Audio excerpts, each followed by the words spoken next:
برادران ملت اسلامی، السلام علیکم ورحمۃ اللہ وبرکاتہ۔ الحمد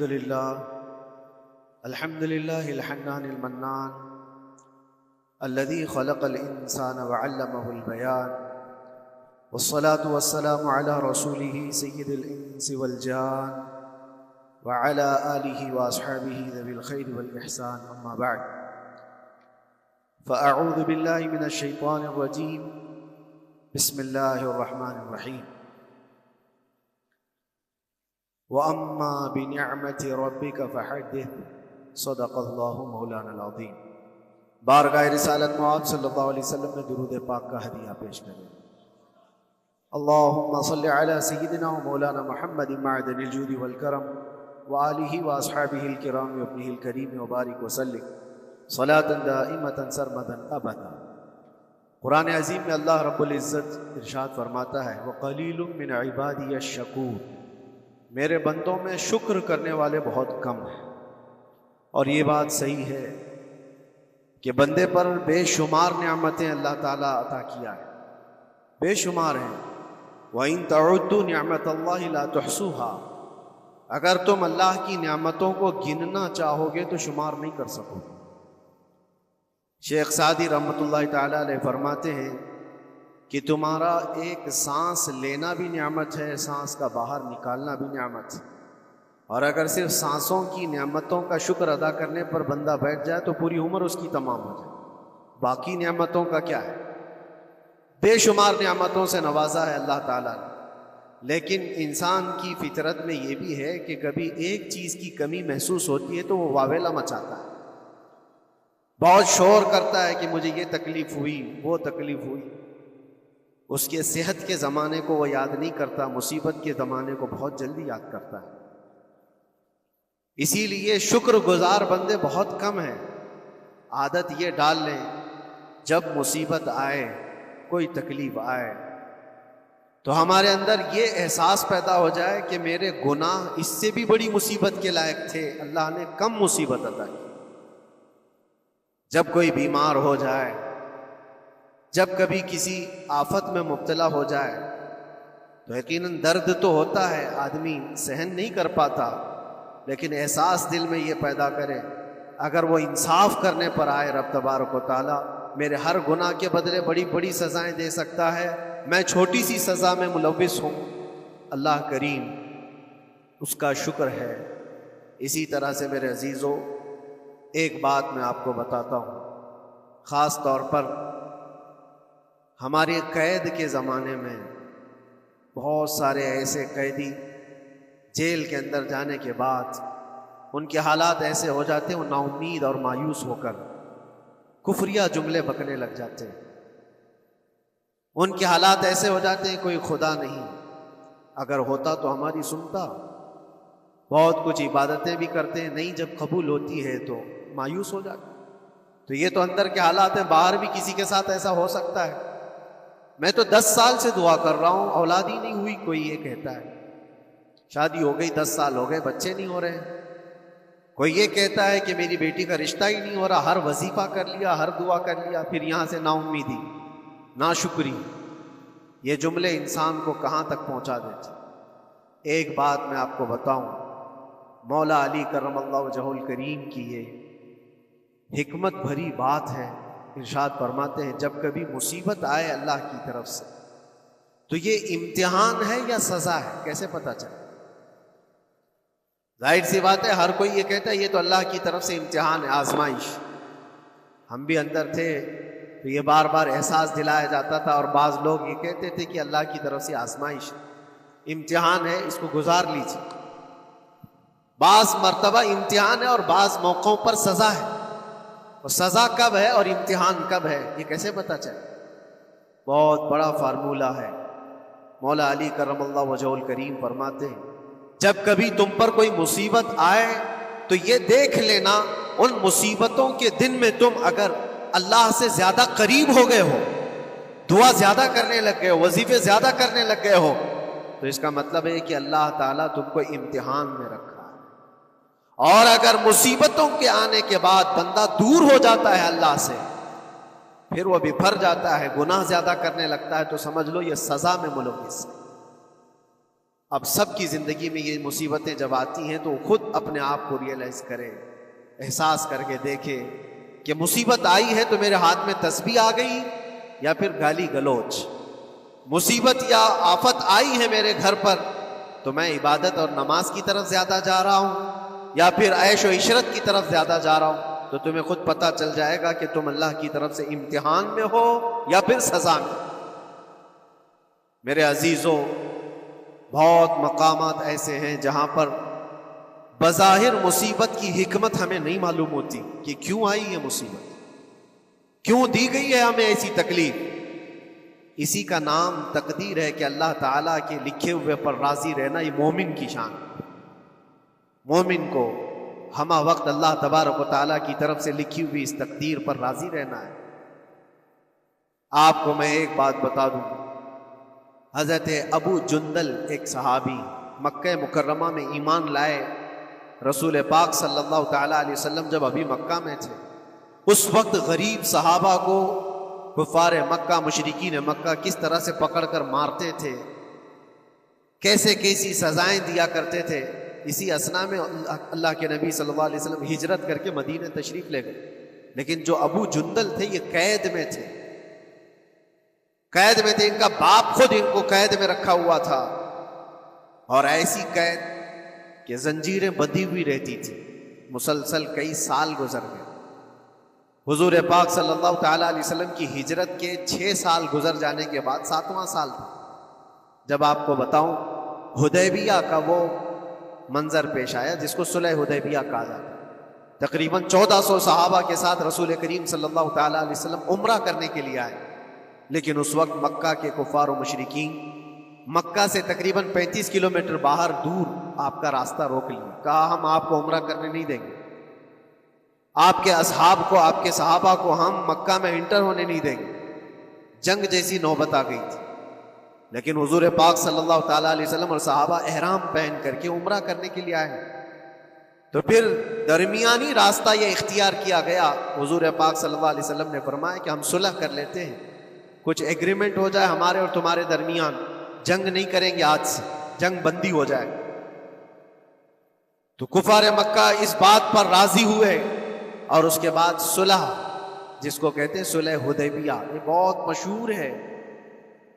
صلح حدیبیہ ہوئی، اس میں سارے پوائنٹس جو لکھے گئے تھے ایگریمنٹ کے اندر وہ سب مکہ والوں کی حمایت میں زیادہ تھے، دبا کر کے انہوں نے صلح کی تھی اس طرح سے ان کے زوم کے مطابق، یعنی اگر کوئی مکہ سے بھاگ کر مدینے جائے تو انہوں نے ایگریمنٹ میں لکھایا تھا کہ آپ کو وہ شخص ہمیں واپس کرنا پڑے گا، اور اگر مدینے سے کوئی بھاگ کر ہمارے پاس آئے تو ہم اس کو اپنے پاس رکھیں گے، ہم باہر واپس نہیں بھیجیں گے۔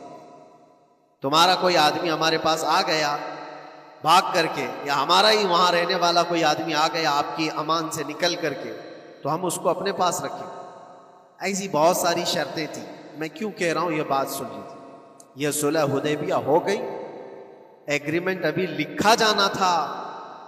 وہ ابو جندل صحابی جو کئی سالوں سے مکہ میں قید میں تھے، زنجیریں توڑ کر کے وہ باہر نکل آئے، اور جب ان کو یہ خبر ملی کہ مکہ سے 35 کلومیٹر دور اللہ کے نبی صلی اللہ تعالیٰ علیہ وسلم اپنے صحابہ کے ساتھ پڑاؤ ڈالے ہوئے ہیں اور تشریف لانے والے ہیں، کسی طرح بچ بچاتے ہوئے وہ وہاں پہنچ گئے حدیبیہ کے مقام پر۔ جیسے ہی وہ پہنچے صحابہ میں ایک شور ہو گیا، صحابہ جانتے تھے کہ کتنے سالوں سے ابو جندل قید میں ہے، طرح طرح کی اذیتیں اٹھاتا ہے، بہت مصیبتیں اٹھائی ہیں ابو جندل۔ دیکھا ان کے جسم پر پورے زخموں کے نشان تھے، ہاتھوں اور پیروں میں زنجیریں لٹکی ہوئی تھی۔ وہ اسی حالت میں صحابہ کے پاس آ گئے، صحابہ سب نے سینے سے سینہ لگایا، استقبال کیا، ابو جندل تم آ گئے ہمارے پاس، آ گئے۔ اب بات سنو، بڑی حیرت کی ہے، ایگریمنٹ لکھا جا رہا تھا اور ابو جندل مکہ سے فرار ہو کر کے آئے تھے۔ ابو جندل کا جو باپ ہے اور دوسرے جو رئیس مکہ کے تھے، قریش کے سردار، سبوں نے ہاتھ روک لیا اور کہا ہمارا ایک آدمی بھاگ کر آپ کے پاس آیا ہے، ایگریمنٹ کے مطابق اس کو آپ ہمیں واپس کرنا ہو، واپس لوٹانا ہو۔ مکہ میں رہنے والا شخص آپ کے پاس آیا ہے، وہ ہمارا قیدی ہے۔ حضور پاک صلی اللہ تعالیٰ علیہ وسلم نے فرمایا ابھی تو لکھا نہیں گیا، اس سے پہلے وہ آیا ہے، چھوڑ دو اس کو، اس کے بعد جو بھی ہوگا اس پر عمل کریں گے۔ مکہ والوں نے کہا نہیں، ہم نہیں مانتے اس چیز کو۔ حضور پاک صلی اللہ تعالیٰ علیہ وسلم نے یہاں تک فرمایا اس ایک شخص کو میری ضمانت میں دے دو، باقی تمہاری ساری شرطیں منظور کر لی جائیں۔ وہ رحمت للعالمین نبی اکرم صلی اللہ تعالیٰ علیہ وسلم اپنے غلاموں پر رحم کیسے نہ کریں۔ جب ان حالات میں دیکھا ابو جندل کو تو صحابہ بھی حضور کے پاس آئے اور کہا یا رسول اللہ صلی اللہ علیہ وسلم صلح کیوں کر رہے ہیں، ان کے ساتھ جنگ کریں گے ہم، ان کو ہم نے بدر میں، احد میں، خندق میں ان کے ساتھ جو مقابلے کی ہمیں تجربہ ہے، ہم ان کے پرخچے اڑا دیں گے، آپ اجازت دیں ہم جنگ کریں گے۔ اللہ کے نبی فرماتے ہیں میں جو دیکھ رہا ہوں وہ تم نہیں دیکھ رہے، اللہ کا حکم نہیں ہے جنگ کرنے کا۔ صلح ہو گئی، لکھا جا رہا تھا، اور یہ ابو جندل آئے۔ اب جب حضور پاک صلی اللہ تعالیٰ علیہ وسلم نے فرمایا ٹھیک ہے، ایگریمنٹ کے مطابق ابو جندل کو مکہ واپس بھیجنا پڑے گا، اتنا فرمایا تھا حضور، ابو جندل دھاڑے مار مار کر رونے لگے اور صحابہ کو جا کر کے اپنے زخم دکھانے لگے کہ دیکھو مجھے واپس بھیجا جا رہا ہے، مجھے واپس بھیجا جا رہا ہے۔ تو صحابہ کے اندر بھی جوش تھا، اپنا آدمی جب کوئی اتنا مظلوم ہو، اتنا مار کھایا ہو، اور پھر واپس انہی ظالموں کے سامنے اس کو بھیجا جانا ہو تو کیا کیفیت ہو۔ تو وہ ابو جندل سارے صحابہ کے بیچ میں چھپ چھپاتے ہوئے رو رہے تھے۔ اللہ کے نبی صلی اللہ علیہ وسلم تشریف لائے اور فرمایا ابو جندل میں کہہ رہا ہوں واپس چلے جاؤ، واپس جاؤ، مکہ جاؤ۔ تو انہوں نے کہا یا رسول اللہ صلی اللہ علیہ وسلم ان زخموں کے ساتھ واپس جاؤں؟ اللہ کے نبی صلی اللہ علیہ وسلم نے فرمایا ہاں ابو جندل اللہ کی مرضی ہے، اور اللہ کا نبی وہی کہتا ہے جو اللہ کی مرضی ہوتی ہے۔ یہ میں کہہ رہا ہوں بظاہر تکلیفوں کی حکمت ہمیں معلوم نہیں ہوتی، لیکن ہمیں عمل کرنا چاہیے۔ نبی پاک صلی اللہ تعالیٰ علیہ وسلم کا جب حکم ہوا، ابو جندل انہی زنجیروں کے ساتھ ان کے باپ کے حوالے کر دیے گئے، وہ گھسیٹتے ہوئے لے جا رہا تھا، گھسیٹتے ہوئے واپس انہی قیدیوں کی طرح لے جا رہا تھا۔ سب کی آنکھوں میں آنسو تھے، لیکن حکمت الہی کیا ہے یہ کون جانتا؟ بظاہر اللہ تبارک و تعالیٰ کی طرف سے یہ دی ہوئی آزمائشیں، یہ تکلیفیں، اس کی حکمت وہ بہتر جانتا ہے۔ جب ابو جندل کو واپس کیا گیا، ایک سوال اٹھتا ہے میرے عزیزو، یہ میں قید کی حالت میں رہ کر کے ایک شخص نے مجھ سے سوال کیا تھا، آپ تو اللہ کے نبی صلی اللہ تعالیٰ علیہ وسلم کی ناموس کی بات کرتے ہو، حضور کی محبت کی بات کرتے ہو، ان کے عشق کی بات کرتے ہو، اور یہ بھی کہتے ہو کہ نبی پاک صلی اللہ تعالیٰ علیہ وسلم دستگیری کرتے ہیں، اپنے غلاموں کی مدد کرتے ہیں، تو اتنے دنوں سے کیا آپ نے حضور کو نہیں پکارا؟ کیا رسول پاک صلی اللہ تعالیٰ علیہ وسلم سے محبت اور عشق کی بات کے بعد آپ نے بھیک نہیں مانگی؟ اس وقت یہ واقعہ یاد آیا، میں تو ابو جندل کے پاؤں کے ناخن کی مٹی کے برابر بھی نہیں۔ وہ صحابی رسول تقریباً ان کے متعلق کہا گیا ہے 6 سے 8 سال تک وہ ان کی قید میں رہے، تو کیا رسول پاک صلی اللہ علیہ وسلم کو خبر نہیں تھی؟ خبر تھی، لیکن ہوتا ایسا ہے کہ جو جتنی محبت کرتا ہے اتنے ہی امتحانوں سے گزارا بھی جاتا ہے، اس کو امتحان دینے پڑتے ہیں۔ اسی لیے بار بار میں یہ بات کہتا ہوں، حضور پاک صلی اللہ تعالیٰ علیہ وسلم کی ناموس کی بات کرنا، عظمت رسالت کی بات کرنا، یہ حلوے پراٹھے کھانے کا نام نہیں ہے، یہ شہادت گہے الفت میں ہے قدم رکھنا۔ لوگ آسان سمجھتے ہیں مسلمان ہونا، حضور پاک صلی اللہ تعالیٰ علیہ وسلم کی شریعت طاہرہ کو بچانے کے لیے ہی تو، حضور کی ناموس کی حفاظت کے لیے ہی تو مولا امام حسین نے اپنی گردن دے دی، اپنے بچوں کی قربانی دے دی، اپنا عیش آرام سب تیاگ دیا۔ یہ ساری قربانیوں کے بعد ہی اس امتحان سے بندہ نکلتا ہے۔ وہ امام احمد بن حنبل جن کے سینے میں 5 لاکھ حدیثیں محفوظ تھیں، رسول پاک صلی اللہ علیہ وسلم کی 5 لاکھ حدیثوں کے حافظ، لیکن بغداد کے ظالم حکمرانوں نے ان کو ننگی پیٹھ پر کوڑے مارے ہیں۔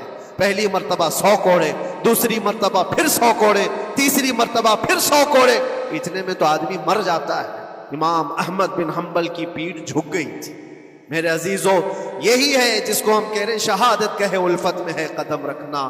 اگر تم سچا ایمان رکھتے ہو تو پھر آزمائش بھی ہوگی، اللہ کریم قرآن میں فرماتا ہے وَلَيَعْلَمَنَّ اللَّهُ الَّذِينَ صَدَقُوا وَلَيَعْلَمَنَّ الْكَاذِبِينَ، اللہ تبارک و تعالیٰ ضرور آزمائے گا سچا کون ہے اور جھوٹا کون۔ مصیبتیں آئیں گی، آندھیاں آئیں گی، لیکن جمے رہو، ڈٹے رہو، اللہ رب العزت سے کبھی بھی اپنا رشتہ نہ توڑو، اور جو تمہارے اندر ایمان ہے، توکل اور یقین ہے، ذرا برابر بھی فرق آنے نہ پائے۔ آج نہیں قبول ہوئی کل ہوگی، کل نہیں قبول ہوئی پرسوں ہوگی، کبھی نہ کبھی تو دعا قبول ہوگی۔ دنیا داروں کے دروازے کھٹکھٹاتے ہیں تو ایک نہ ایک دن دروازہ کھلتا ہے، وہ ارحم الراحمین ہے، وہ ارحم الراحمین ہے، دروازے کھولتا ہے، لیکن وہ بہتر جانتا ہے کس وقت دروازہ کھلنا چاہیے۔ ہم اپنی مرضی کے مطابق رب کو نہیں چلا سکتے، مولا تعالیٰ جیسا چاہے ہمیں ویسا چلنا چاہیے۔ ایک بات اور میں بتا دوں سید، یہ تو دوسرے لوگوں کی بات ہے جس میں ہمارے قصور ہیں، ہمارے جرم ہیں، ہمارے گناہ ہیں، جس کی وجہ سے مصیبتیں آئیں گی، لیکن اللہ کے نبی کا کوئی گناہ نہیں ہوتا۔ جو نبی ہوتے ہیں وہ معصوم ہوتے ہیں۔ سیدنا یوسف علیہ الصلوۃ والتسلیم اللہ کے نبی، اللہ کے نبی ابراہیم علیہ السلام کے بیٹے اسحاق علیہ السلام، اسحاق علیہ السلام کے بیٹے یعقوب علیہ السلام، یعقوب علیہ السلام کے بیٹے یوسف علیہ السلام، جن کی نسل میں انبیاء کرام، جو پورا خاندان نبوت کا ہے، وہ یوسف علیہ السلام کن کن مقامات سے گزارے۔ پہلے بھائیوں نے کنویں میں پھینک دیا، اور اس کے بعد اس زہریلے کنویں سے وہ نکالے گئے۔ جنگل میں کوئی نہیں تھا جب ان کے بھائیوں نے کنویں میں پھینکا تھا۔ اس وقت ایک قافلہ جا رہا تھا، انہوں نے ڈول ڈال کر کے نکال لیا اور پھر لے کر کے گئے۔ یہاں سے کنویں سے تو نکالے، لیکن آگے کی زندگی کیا ہے؟ مصر کے بازار میں لے جا کر قافلے والوں نے بیچ دیا۔ یوسف علیہ السلام پھر خریدے گئے، کس کے ہاں؟ عزیز مصر، بادشاہ مصر کے گھر میں، اور وہاں پر زلیخا آپ پر فدا ہوئی۔ پھر آپ پر الزام بھی لگایا گیا، اور اس الزام کی بنیاد پر آپ کو جیل بھیجا۔ اللہ کے نبی کے دامن پر پیوند تو ہو سکتا ہے، دھبا نہیں ہوتا۔ کسی گناہ کا تصور بھی وہ نہیں کرتے، وہ معصوم ہوتے، لیکن بغیر کسی قصور کے، بغیر کسی جرم کے آپ کو جیل بھیجا گیا۔ یوسف علیہ الصلوۃ والتسلیم جیل جب گئے، وہ نبی ہو کر کے، اور اس کے بعد دن کٹتے رہے۔ دن کیسے؟ ہفتے، ہفتے کیا مہینے، مہینے کیا سال۔ یوسف علیہ الصلوۃ والتسلیم کے 7 سال گزر گئے۔ جب کبھی کسی انوسنٹ کو، بے قصور آدمی کو تکلیف دی جاتی ہے تو اس کو احساس زیادہ ہوتا ہے، اور جرم کی وجہ سے جب کوئی تکلیف میں آتا ہے تو کمپرومائز کر لیتا ہے، میں ایسا غلطی کیا تھا، مجھے یہ جھیلنا پڑ رہا ہے۔ لیکن جس کا جرم ہی نہیں، نہ کردہ گناہ کی سزا جب دی جاتی ہے، بندہ بہت بکھر جاتا ہے، ٹوٹ جاتا ہے۔ لیکن وہ اللہ کے نبی تھے، توکل کیسا تھا، یقین کیسا تھا، صبر کے ساتھ نکالے۔ لیکن ایک بہت پیاری بات ہمیں ملتی ہے میرے عزیز، وہاں قیدی اور بھی تھے، اور یوسف علیہ السلام کو اللہ تعالیٰ نے ایک معجزہ عطا کیا تھا۔ وہ خوابوں کی تعبیر سچی سچی بتاتی تھی۔ خواب کی تعبیر ہوا کرتی ہے، جو بھی خواب دیکھتا آدمی اس میں اشارہ ہوتا ہے اللہ کی طرف سے۔ تو 2 قیدیوں نے خواب دیکھا تھا، یہ قرآن پاک کے سورہ یوسف میں پورا موجود ہے، 12ویں پارے۔ 2 قیدیوں نے خواب دیکھا، اپنا اپنا خواب انہوں نے بیان کیا یوسف علیہ السلام کو۔ ایک قیدی نے دیکھا کہ وہ سر پر روٹیاں رکھ کر کے لے جا رہا ہے اور پرندے نوچ نوچ کر کھا رہے ہیں۔ دوسرے نے دیکھا کہ وہ انگوروں کو نچوڑ کر کے اس کے رس پی رہا ہے۔ تو انہوں نے بتایا یوسف علیہ السلام کے پاس، ایسا ایسا ہم نے خواب دیکھا ہے، اس کی تعبیر کیا ہو سکتی؟ سیدنا یوسف علیہ السلام فرماتے ہیں میں دونوں کے خواب کی تعبیر بتاؤں گا، لیکن اس میں سے ایک بندہ، اس سے آپ نے کہا تو وعدہ کر کے میرا بھی کام کرے گا، میرا بھی ایک کام ہے تو کرے گا۔ 7 سال گزر گئے تھے۔ جو بادشاہ مصر تھا وہ بھی بدل چکا تھا، جس نے قید میں ڈالا تھا وہ ختم ہو گیا، دوسرا آیا، تیسرا آیا، جو بھی آیا، لیکن حکومت بدلی ہوئی تھی۔ تو خواب کی تعبیر بتانے سے پہلے ایک قیدی سے یوسف علیہ السلام نے کہا میرا کام تو کرے گا؟ اس نے کہا ہاں، آپ جو کہیں گے میں کروں گا۔ تو سنو، تعبیر یہ ہے، جس کے سر پر روٹیاں رکھی ہوئی اور کوے کھا رہے تھے یا پرندے کھا رہے تھے، اس کی تعبیر یہ ہے کہ عنقریب تجھ کو موت کی سزا سنائی جائے۔ وہ غمگین تھا۔ دوسرے سے کہا تو انگور کے رس نچوڑ کر پی رہا تھا، تیرے خواب کی تعبیر یہ ہے کہ عنقریب تجھ کو رہا کر دیا جائے۔ تو آزاد ہوگا، اور تجھ سے ہی میرا کام یہ ہے کہ آزاد ہو کر جائے گا تو تو موجودہ وقت کے جو بادشاہ ہے، شاید اس کی فوج میں شامل ہو جائے یا اس کے سپاہیوں میں اور وزیروں میں، تو میری یہ بات اس تک پہنچا دینا، پچھلے 7 سالوں سے بے گناہ بے قصور ایک قیدی اندر ہے، اس کو آزاد کر دیا جائے، اس کو آزاد کر دیا جائے۔ اس نے کہا بالکل، اگر میں چھوٹا تو آپ کا ایک کام ضرور کروں۔ سنیے بات، چند دن نہیں گزرے تھے کہ اس ایک قیدی کو موت کی سزا ہو گئی، اس کو موت کی سزا سنائی گئی اور پھانسی ہو گئی۔ دوسرا یہ جو قیدی جس کو آپ نے رہائی کی خوشخبری دی تھی، اس کی بھی رہائی کی خوشخبری آ گئی، وہ آزاد ہو گئے۔ لیکن قرآن پاک میں ہے، آزاد ہو کر جب جاتا ہے آدمی تو پچھلا بھول جاتا ہے۔ اکثر ایسا ہی ہوتا ہے، کیا جیل کے دوست کون تھے کیا تھے کچھ پتہ نہیں، اور آدمی تو یہ سوچتا ہے دوبارہ کبھی ادھر کے دروازے کو بھی نہ دے، آیا اور بھول گیا۔ یوسف علیہ السلام نے جو کام دیا تھا وہ بھول گیا، یہاں تک کہ قرآن میں اللہ فرماتا کئی سال گزر گئے، 1-2 دن نہیں، سالوں گزر گئے، اور وہ بادشاہ کی فوج میں شامل تھا یا بادشاہ کے مصاحبین میں شامل تھا، قریبی لوگوں میں۔ ایک زمانے کے بعد مدت ہوئی، اور اس وقت سوچیے آپ کتنا وقت حضرت یوسف علیہ السلام نے کاٹا ہو۔ ایک دن آپ بے اختیار رو پڑے اللہ کی بارگاہ۔ یہ میں آپ کو بتا رہا ہوں، کبھی کبھار انسانی فطرت کا تقاضا ہے، اللہ تبارک و تعالیٰ کی بارگاہ میں رو پڑے اور کہا اے رب العالمین، اے ارحم الراحمین، یہ دن کب ختم ہوں گے؟ یہ جس طرح سے مجھے جیل کی سلاخوں کے پیچھے بند کیا گیا ہے، ان مصیبتوں سے کب آزادی ہوگی میرے مولا یا ارحم الراحمین؟ جواب رب تعالیٰ کی طرف سے آئے، یہ ہمارے اور آپ کی بات نہیں ہے، یہ اللہ کے نبی کی بات ہے۔ اب سنو، یوسف علیہ السلام کو جواب آیا، اے یوسف، جب تجھے جیل سے نکلنا ہی تھا، تجھے باہر جانا ہی تھا، تو دنیا کے بادشاہ کے پاس سامنے کیوں ریکویسٹ رکھا، میرے سامنے رکھ دیا ہوتا۔ اللہ اکبر، یہ توکل کا اعلیٰ درجہ۔ اتنی مصیبتوں کے بعد بھی تم نے اس سپاہی کو کیوں اپنا قاصد بنا کر بادشاہ کے سامنے بھیجا کہ میری آزادی ہو جائے؟ یوسف علیہ السلام بہت روئے سجدے میں گر کر کے، مولا مجھے معاف کر دے، اور میرے ہر شے کا تو مالک ہے، اب میں زندگی بھر قید میں رہوں یا آزاد رہوں یہ تیری مرضی پر ہے۔ میرے عزیزو، پھر یوسف علیہ السلام کے ساتھ کیا ہوا؟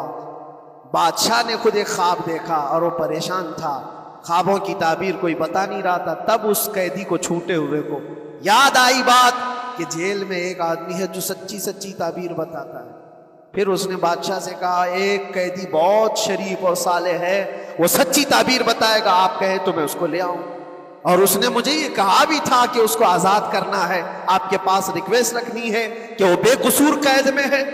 بادشاہ نے معلومات حاصل کی اور اس کے بعد پروانہ دے دیا کہ اس قیدی کو آزاد کیا جائے جس کو بے قصور رکھا گیا، اور میرے خواب کی تعبیر بتائی جائے۔ یوسف علیہ الصلوۃ والتسلیم کو لوگ آئے لینے کے لیے۔ اب یہاں منظر اور ہے میرے عزیز، کہا کہ بادشاہ نے خواب دیکھا، اس کی تعبیر بتائی۔ آپ نے تعبیر تو بتا دی کہ کیا ہونے والا ہے اگلے 7 سالوں میں بادشاہ کے ساتھ، یہ ساری تعبیر بتائی، لیکن جب آزاد کرنے کی بات آئی تو آپ نے کہا رہنے دو، اب مجھے قید میں رہنے دو، اس لیے کہ آپ کو یہ احساس ہوگا کہ میں بادشاہ کے پاس کیوں رکھا ہے اس مقدر۔ لیکن بعد میں بادشاہ اور اس کے مصاحبین اور اس کے وزیر آپ کو اصرار کرتے ہوئے لے گئے اور لے جا کر کے سیدھے وزیر اعظم کے تخت پر بٹھا دیا، سیدھے وزیر اعظم کے تخت پر بٹھا دیا۔ پھر رب تبارک و تعالیٰ نے فرمایا اے یوسف، جب تک ہم چاہیں تب اندر رہے گا آدمی، اور جب ہم چاہ لیں باہر تو پھر اپنی مرضی سے کوئی اندر بھی نہیں رہ سکتا۔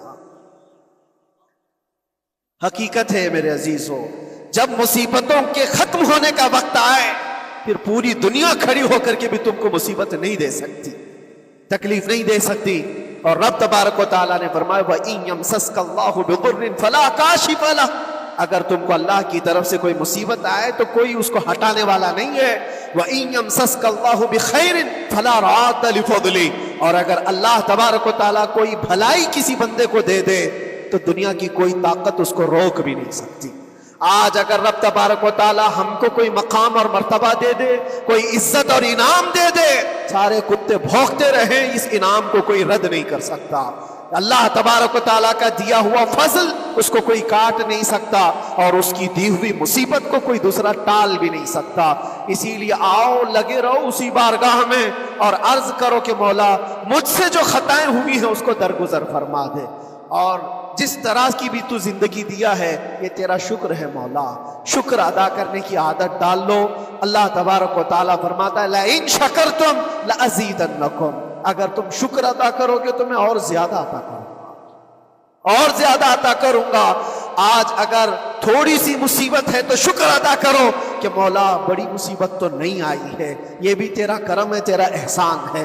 مصیبت زدہ لوگوں کو دیکھتا ہوں تو پھر میں یہ کہتا ہوں ہاتھ بھی سلامت ہے، پیر بھی سلامت ہے، آنکھ بھی سلامت ہے، زبان بھی سلامت ہے، دماغ بھی چل رہا ہے. کیا یہ شکر کرنے کا موقع نہیں ہے؟ یہ شکر کرنے کا مقام نہیں ہے؟ آؤ ہر دن اللہ کا شکر ادا کرو، شکایتیں کم کرو. اللہ تبارک و تعالیٰ کو یہ زندگی پسند ہے. وآخر دعوانا الحمدللہ رب العالمین. السلام علیکم.